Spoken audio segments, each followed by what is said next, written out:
Subscribe करें हमारे YouTube channel को और बेल आइकन को प्रेस करें हमारे लेटेस्ट वीडियोस को देखने के लिए।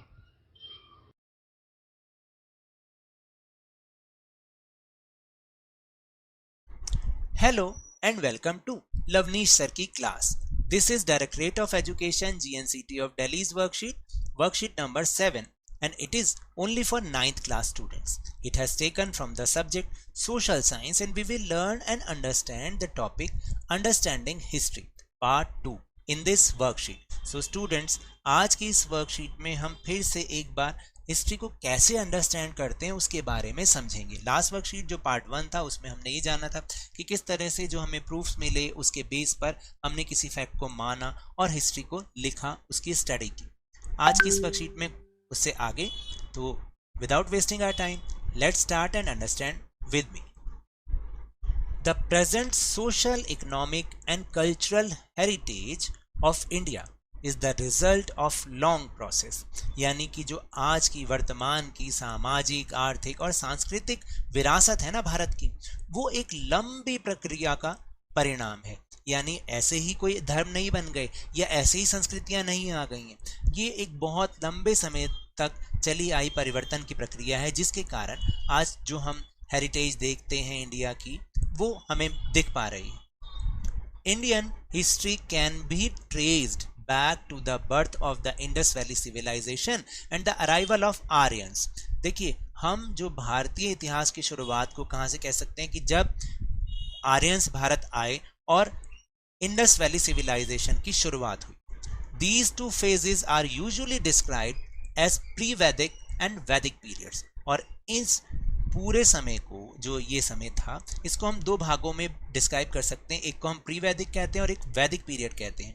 The 4th century BC, about 2300 years ago, saw the unification of India under Emperor Ashoka and Buddhism spread to many parts of Asia.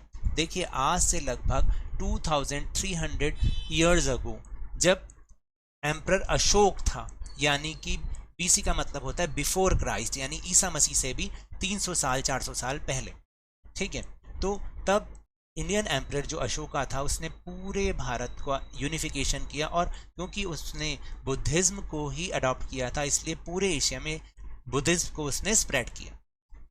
Many rock inscriptions of emperor Ashoka are found, और सबसे ज़्यादा हमें जो अशोका के रॉक इंस्क्रिप्शन है वो मिलते हैं, यानी कि रॉक पर लिखी हुई चीज़ें।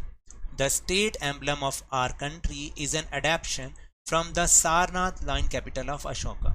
अगर आप देखें कि हमारे जो देश का जो राष्ट्रीय प्रतीक भी है, वो भी सारनाथ, अशोका की जो सारनाथ लाइन कैपिटल थी, वहाँ से अडेप्ट किया गया है। You may have seen it on coins, bank notes and other government documents and official seals. आप उसे अपने देश में चलने वाली जो करेंसी है, कॉइन्स हैं, बैंक नोट्स हैं, या जो भी गवर्नमेंट डॉक्यूमेंट्स हैं, ऑफिशियल सील्स हैं, उन पर हम उन्हें बहुत आसानी से देख सकते हैं। देखते हैं ना, वो जो 3 शेर वाला निशान होता है, वो अशोका की ही सारनाथ कैपिटल से लिया गया है। Christianity reached Kerala with Syrian traders during the 1st century। फिर पहली सेंचुरी में जो सीरियन ट्रेडर्स थे, सीरियन व्यापारी थे, सीरिया के व्यापारी थे, वो क्रिश्चियनिटी को लेकर अपने साथ केरला आए, क्योंकि वो व्यापार करने आए थे। Gupta emperor which establish during 1st century is considered as golden period of India during that era. और आपको मैं बताऊं, उस समय यानी प्रथम जो पहली शताब्दी थी, 1st century थी, उस समय जो गुप्त एम्पायर था, वो उस जो पीरियड को हम गोल्डन पीरियड कहते हैं इंडिया का। उस समय जो चंद्रगुप्त मौर्य थे, उनका शासन था। Islam first came to India in Kerala with Arab traders during 8th century and formally established as a political force in India by the 11th century। और देखिए कि जो 8th जब सेंचुरी आई, तो अरब ट्रेडर्स केरला में आए और अपने साथ साथ इस्लाम रिलीजन को भी लेकर आए, उनके ओपिनियंस को, जो भी उनकी टीचिंग्स थी, उनको वो लेकर आए, और फिर धीरे धीरे 11th century तक वो पूरी तरीके से पॉलिटिकल फोर्स में आ गए। दैट मीन्स वो पॉलिटिकली यहाँ पर जो है एस्टैब्लिश हो गए। The Delhi sultanate was established after defeating Chauhans of Delhi. और फिर दिल्ली सल्तनत कब स्थापित हुई? चौहान जो कि दिल्ली में राज करते थे, चौहान, उनको हरा के दिल्ली सल्तनत बनाई गई, स्थापित की गई। ये तो आपने क्लास 7th में भी इसको एक बार समझा था, अगर आप थोड़ा सा पीछे बैठ जाएंगे तो आपको याद आ जाएगा। After about 320 years the Mughal emperor established here, और इसके भी 320 सालों के बाद मुगल एम्पायर यहाँ पर स्थापित हुआ, यहाँ पर एस्टेब्लिश हुआ। किसने एस्टेब्लिश किया था? बाबर ने। During which India once again achieved a great degree of political unity, और फिर से एक बार इस दौरान इंडिया ने पूरी पॉलिटिकल यानी लगभग पूरे भारत पर, वो जब मुगल एम्पायर स्टैब्लिश हो गया तो एक तरह से पूरी यूनिटी आ गई। You may heard of Akbar, Shahjahan, आपने अकबर और शाहजहां का नाम भी सुना होगा।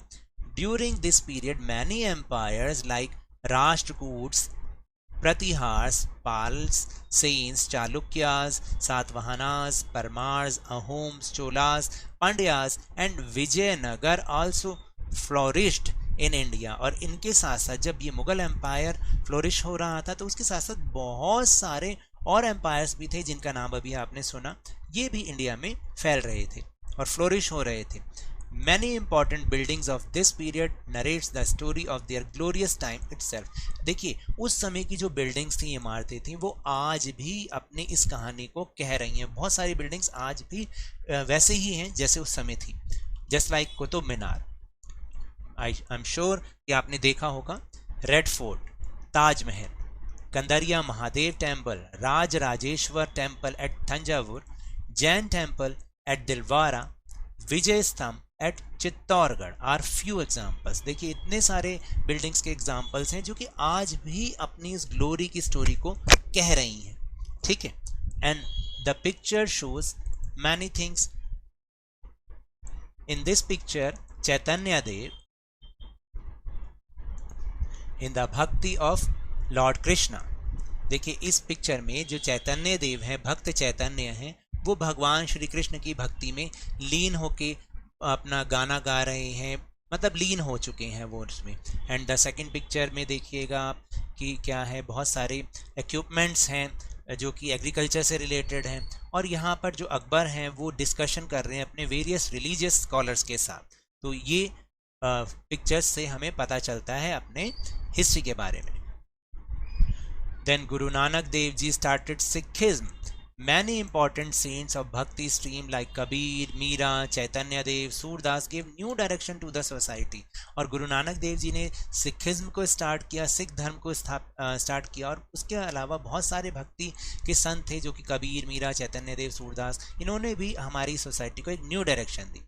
This was the golden period of India in the field of agriculture product. और ये एक बहुत ही स्वर्णिम युग था इंडिया का, जो कि खेती बाड़ी के जो उत्पाद हैं उसके लिए भी, जैसे हैं, और हैंडीक्राफ्ट्स के लिए, स्कल्पचर के लिए, ट्रेड के लिए, आर्किटेक्चर के लिए, और इसके साथ साथ cotton and silk cloth along with the spices of India continue to attract traders from all over the world. और यहाँ तक कि ये चीज़ें तो थीं, लेकिन साथ साथ जो हमारा सूती कपड़ा था, रेशमी कपड़े थे, और गर्म मसाले, इसने पूरी दुनिया के व्यापारियों को भारत की ओर आकर्षित किया था।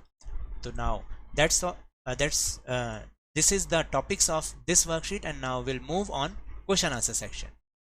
Now the question number 1, identify the richness of religious heritage of India and write down। आपको इंडिया की रिलीजियस हेरिटेज यानी कैसे कैसे यहाँ पर रिलीजियंस आए, कैसे कैसे क्या हुआ, वो उसके बारे में लिखना है। About 2300 years ago saw the unification of India under Emperor Ashoka and Buddhism spread to many parts of the Asia। तो देखो कि जैसे मैंने पहले भी बताया कि 2300 साल पहले जो सम्राट अशोक थे उनके अधीन हमें पूरे भारत में यूनिफिकेशन दिखाई दी, और बुद्धिज्म क्योंकि उन्होंने अडॉप्ट किया था तो पूरी एशिया में भी उसको स्प्रेड किया। Then Christianity reach Kerala with Syrian traders in the first century. First century में सीरियन ट्रेडर्स के साथ क्रिश्चियनिटी इंडिया में आई, केरला में। Then Islam first came to India in Kerala with Arab traders in 8th century. फिर 8th सेंचुरी में Arab traders के साथ इस्लाम धर्म भी आया केरला में ही। Then Guru Nanak Dev ji started Sikhism. Guru Nanak Dev ji ने सिख धर्म स्टार्ट किया। And important saints of bhakti stream like Kabir, Meera, Chaitanya Dev, Surdas gave new direction to the society. और इन्होंने, जो कबीर, मीरा, चैतन्य देव थे, सूरदास जी थे, इन्होंने भी भक्ति को देकर, मतलब अपने विचारों से हमारी सोसाइटी को न्यू स्ट्रीम दिया, न्यू डायरेक्शन दिया। Then question number 2, what can be the reasons for the coming of Christianity and Islam Kerala first. भाई केरला में ही क्रिश्चियनिटी और इस्लाम के सबसे पहले आने के क्या कारण हो सकते हैं। तो मेरी ये सजेशन है, बाकी आप भी अपना कुछ सुझाव इसमें लिख सकते हैं। At that time there was a lot of trade potential in Kerala. उस समय जो केरला में बहुत सारी ट्रेड पोटेंशियल यानी बहुत सारी पॉसिबिलिटीज थी। That is many such things were available here which attracted Syrian merchants and Arab merchants to the Kerala. देखिए, और उस समय जो बहुत सारी चीज़ें थी जिन्होंने सीरियन मर्चेंट्स और जो अरब मर्चेंट्स थे उनको अट्रैक्ट किया केरला में, और they spread Christianity and Islam here. और शायद इसी कारण से जब वो आए तो अपने साथ क्रिश्चियनिटी और इस्लाम की जो भी प्रीचिंग्स थी, टीचिंग्स थी, उनको यहाँ पर उन्होंने स्प्रेड किया। Then question number 3, list some historical buildings of India with their location and their speciality. आपको क्या करना है कि एक लिस्ट बनानी है जिसमें कुछ हिस्टोरिकल बिल्डिंग्स के नाम लिखने हैं और उनकी लोकेशन, उनके बिल्डर्स बनाने वाले और उनकी स्पेशलिटी लिखनी है। So I am arranging a table for you. आप उसको देख के भी कर सकते हैं और अपनी सजेशंस भी लिख सकते हैं। So here is this table. आप इस तरह से एक टेबल बनाएंगे और उसमें ऐसे ऐसे ये सब चीज़ें टॉपिक लिखेंगे, serial number, historical building, location, builder and speciality. तो मैंने यहाँ पर 4 बिल्डिंग्स लिखी हैं, आप ये भी लिख सकते हैं, कोई और भी लिख सकते हैं। जैसे first is Qutub Minar, location is Delhi, builder name is Qutubuddin Aibak and Iltutmish and speciality height 72.5 metres and it has 379 steps यानी 379 सीढ़ियाँ हैं इसके अंदर। Then second is Red Fort, location Delhi, builder name is Shahjahan और इसकी speciality it got its name from the red sandstone ramparts and walls, यानी wall से इसका नाम आया है जो सैंडस्टोन से बनी है, रेड सैंडस्टोन से। The wall is 1.5 miles that means 2.5 kilometres and is 60 feet high from the river bank and 110 feet high from the city side. Then third is Taj Mahal, location Agra, builder name is Shahjahan और इसका speciality क्या है, the focal point of the Taj Mahal is the white marble tomb built on a square foundation base, यानी वो इसका जो main जो focal point है, मेन केंद्र बिंदु है, वो है कि वाइट मार्बल से ये टोम बना हुआ है, मकबरा बना हुआ है। It is a symmetrical building और ये सिमेट्रिकल है, चारों तरफ से एक जैसी है। Then fourth is Rajarajeshwaram temple जो कि तंजौर तमिलनाडु में लोकेटेड है। इसको जो बनाया है वो है चोला रूलर फर्स्ट राजराजा चोल और it's 13 storied building, it's about 66 metre in height जो कि 66 मीटर ऊंची है और 13 स्टोरी बिल्डिंग है। The temple is dedicated to the worship of lord Shiva और ये लॉर्ड शिवा को ही डेडिकेटेड है। Now will move on question number 4। Then question number 4 is why had India been attracting foreign traders since edges, यानी बहुत पुराने समय से फॉरेन ट्रेडर्स को इंडिया क्यों अट्रैक्ट करता रहा है। देखिए, cotton and silk cloth along with the spices of India continue to attract traders from all over the world. हमारे जो कॉटन क्लोथ्स हैं, सिल्क क्लोथ्स हैं और साथ साथ जो हमारे स्पाइसेस हैं, हमारे मसाले हैं, वो पूरे वर्ल्ड से ट्रेडर्स को अट्रैक्ट करते रहे हैं। This could be the reason for that. Then question number 5। Question number 5 is on the map of India mark important empires established in different parts of India from the 1st century onwards। आपको क्या करना है, एक India का physical map लेना है, political map नहीं, physical map. और इस तरह से मैंने यहाँ पर एक मैप का अरेंजमेंट किया है जिसको देखकर आप अपने मैप को फिल कर सकते हैं। इसमें दिखाया गया है कि किस तरह से कब कब कौन कौन से एम्पायर्स थे और कौन उनके एम्परर थे इंडिया के अंदर। So let's see this map. आपको बिल्कुल इसी तरीके से जैसे जैसे लिखा हुआ है, जिनके बारे में अभी ऊपर हमने वर्कशीट में भी समझा था, तोमर्स थे एंड चौहान्स थे जो कि दिल्ली में थे, एंड सोलंकीस थे जो कि गुजरात में थे, राष्ट्रकूट थे जो कि आपके कर्नाटक में और इधर आंध्र प्रदेश में, ठीक है, और पाल्स थे, इस तरह से चंदेल थे, प्रतिहार्स थे जिनके बारे में अभी ऊपर हमने समझा भी है, चोलास जो कि साउथ इंडिया में थे। तो इस तरह से हमें अपने मैप को फिल आउट करना है। So now that's all for this worksheet. अगर मेरे इस तरह समझाने से आपको थोड़ा सा भी समझ में आया हो तो इस चैनल को ज़्यादा से ज़्यादा सब्सक्राइब कीजिए, लाइक कीजिए और बहुत ज़्यादा शेयर कीजिए, जल्दी से जल्दी इसे 50K तक पहुँचा दीजिए। लेकिन याद रखिएगा, whenever you will go outside please wear your mask, और जब भी आपकी टर्न आए इसकी वैक्सीनेशन अवश्य कराएं, क्योंकि कोरोना को हराना है और जिंदगी को एक बार फिर से सुहाना बनाना है। इसी उम्मीद के साथ थैंक